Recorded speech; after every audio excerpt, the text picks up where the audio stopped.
Assalamualaikum warahmatullahi wabarakatuh. Jumpa lagi ya dengan saya Mas Bagus Vlog. Gimana kabarnya buat semuanya? Semoga tetap diberikan kesehatan serta kelancaran ya. Oke, untuk video kali ini kita mau bikin video reaction lagi. Ini video reactionnya tentang apa? Seorang pesulap merah. Seperti apa videonya kita simak sama-sama ya. Video ini saya ambil dari sebuah video yang berjudul sebagai berikut, sebagai di sampingnya ini, seperti di samping ini ya. Judulnya juga seperti ini. Seperti apa nanti videonya ya, kita tonton sama-sama. Jangan di skip ya nontonnya, tonton sampai habis biar kita paham apa isi di dalam video tersebut ya. Nah, untuk sebelum nonton jangan lupa ya buat semuanya untuk selalu dukung video dari saya dengan cara like, share, serta komen-komennya. Dan buat teman-teman pula yang baru menemukan channel saya, jangan lupa untuk di subscribe biar channel saya bisa berkembang ya. Baiklah, untuk semuanya kita tidak usah nunggu lama-lama, kita langsung saja ke videonya mulai dari sekarang. Nah, ini dia videonya, kita simak sama-sama ya. Jangan di skip, tonton sampai habis biar kita paham apa isi beritanya ya. Kita simak sama-sama ya. Ilmu kebal itu bisa dipelajari karena di dalam ilmu silat Betawi itu banyak tokoh-tokoh silat Betawi yang belajar bukan ya kebal ya, karena itu kan memang bisa dipelajari karena ada beberapa buku yang menuntun itu. Ada buku Mujarobat, ada buku atau Al-Quran sendiri pun ketika kita ingin mengulik dari salah satu surat yang ada di dalam Al-Quran itu, misalnya surat Al-Hadid. Surat Al-Hadid itu kan artinya besi ya. Jadi banyak orang-orang yang memiliki ilmu tafsir bisa membaca itu, dan itu bisa dipelajari dari situ.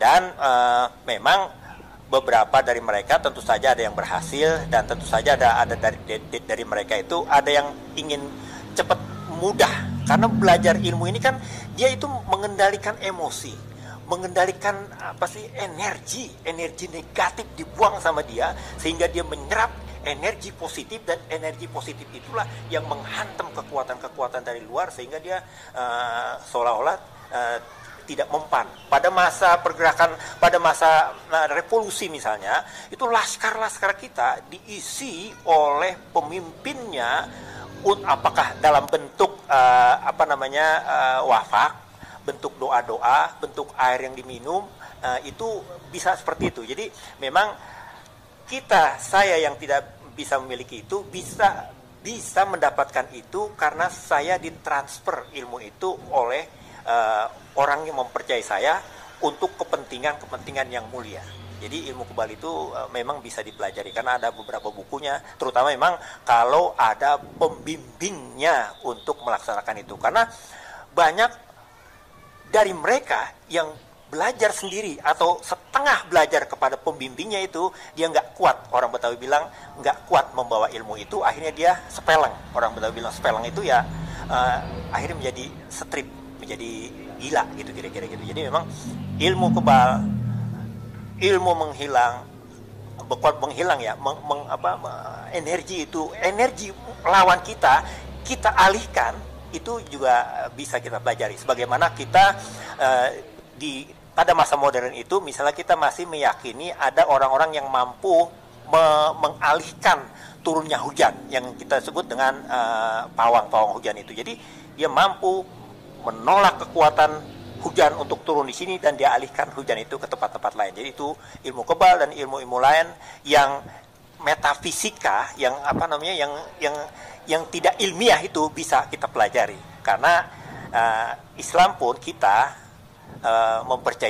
mempercayai kepada yang gaib, itu salah satu poin utama bagaimana kita bisa mengelola ilmu seperti itu. Tidak ada serangan mistis nggak ada. Kalau ada mau dong ditunggu mau bagian mana ya. Setiap orang bebas kan mau bersuara apapun, setiap orang punya pendapat masing-masing ya. Saya mah tetap fokusnya ke yang mensupport, karena yang mensupport lebih banyak dari pihak yang mensupport kok.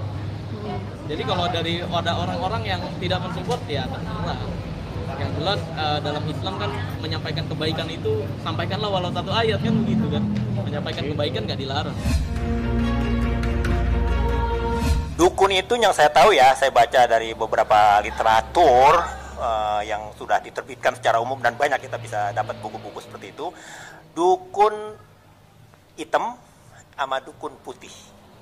Dukun hitam itu dia ingin mendapatkan segala sesuatu dengan menghalalkan segala cara. Dukun putih tentu saja dia orang yang nggak bisa kita tebak, nggak bisa kita lihat secara ini ya. Dia orang yang sangat sederhana, orang yang tidak komersial, orang yang tidak ini nih saya bisa ini nggak seperti itu.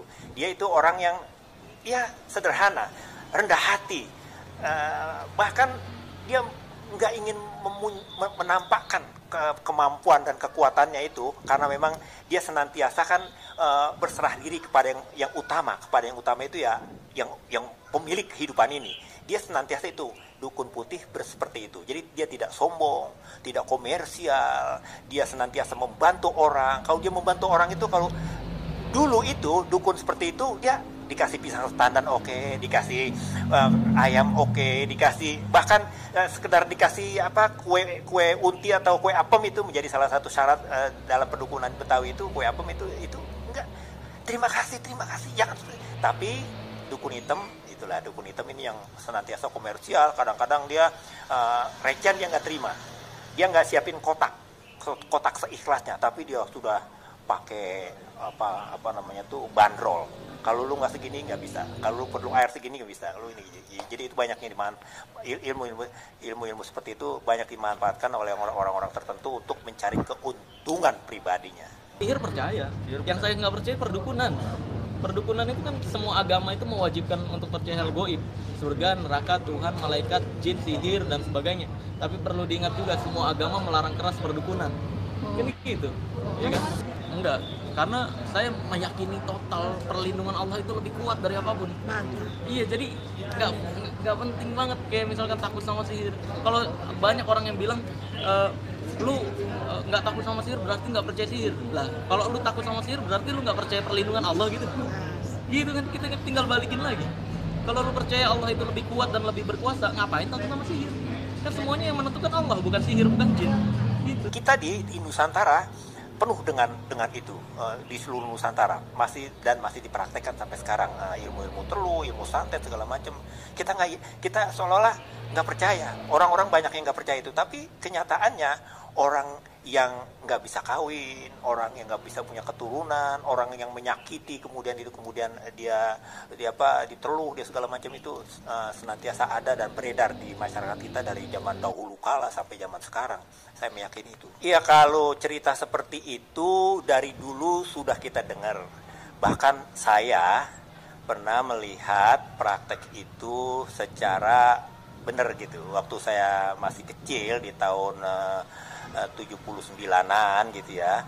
Saya melihat orang yang diguna-guna itu kemudian diobati oleh dukun dengan telur, diusap dari sini ke sini, dan ketika ditaruh di piring itu dia memang isinya ada paku, ada beling, ada jarum, ada apa. Seolah-olah saya nggak percaya.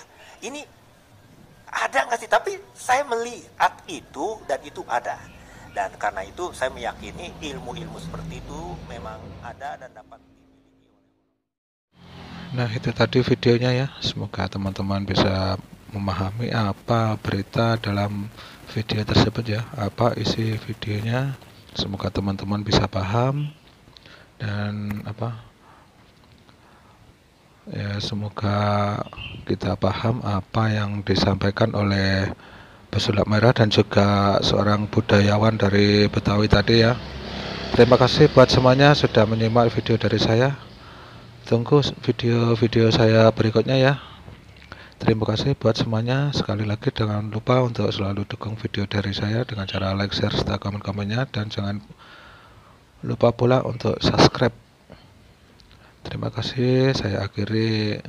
Assalamualaikum warahmatullahi wabarakatuh.